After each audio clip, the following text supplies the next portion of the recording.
2 years effective liability period ఉంటుంది. అంటే ఆ 2 దాని years లోపల ఏమన్నా దానికి మళ్ళీ డ్యామేజ్ వచ్చేలా చేయాలన్నా మళ్ళీ ఆ కాంట్రాక్టర్ చేయాలి. అది కాస్ట్ ఆఫ్ ఫ్రీ చేయాల్సిందే కదా.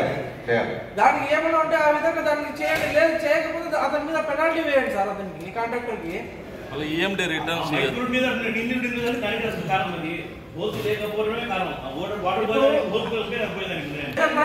పెద్ద కన్స్ట్రక్షన్ ఏమైనా కాంట్రాక్ట్ ఏమైనా చేస్తే పెద్ద వాల్యూ ఉంది దానికి ఏమైనా ఉంటే దానికి మెయింటెనెన్స్ పీరియడ్ అని ఉంటుంది సార్.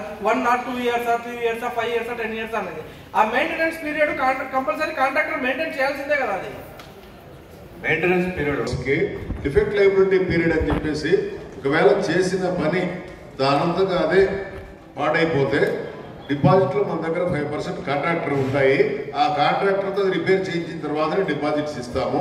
ఒకవేళ మనం ఏదైనా అవసరంగా ఏదైనా పైప్ లైన్ క్రాసింగ్ కానీ ఇంకేదైనా డ్రైన్లు కలపాలన్నా కానీ మనంతో మనంగా పగలు కొడితే అది మనం చూసుకోవాలి సార్. దాంట్లో మిక్స్ డిజైన్ ఉంటుంది. ఇప్పుడు స్లాబ్ వేసేది ఏదైనా ఉంటుంది. M25 ఏమంటే M20 మిక్స్ డిజైన్ వేయాలి. డబ్బులు ఏమో M25కి M30కి తీసుకుంటారు, కానీ వేయడం M15 వేస్తారు. అట్లా జరగదు. చర్యలు తీసుకునే అదే సార్ డ్యామేజ్ వచ్చేది. అది రాకుండా కొంచెం మెయింటైన్ చేసుకోవాలి కదా మనము. లేదు క్వాలిటీ పరంగా ఖచ్చితంగా మెయింటైన్ చేస్తాము. ఇన్ కేస్ ఏదైనా అలాంటి పరిస్థితి ఉండి అతను డిఫెక్ట్ లైబిలిటీ పీరియడ్ మన దగ్గర ఉండి డిపాజిట్లు ఉంటే చర్యలు తీసుకుంటాం, తగ్గ చర్యలు.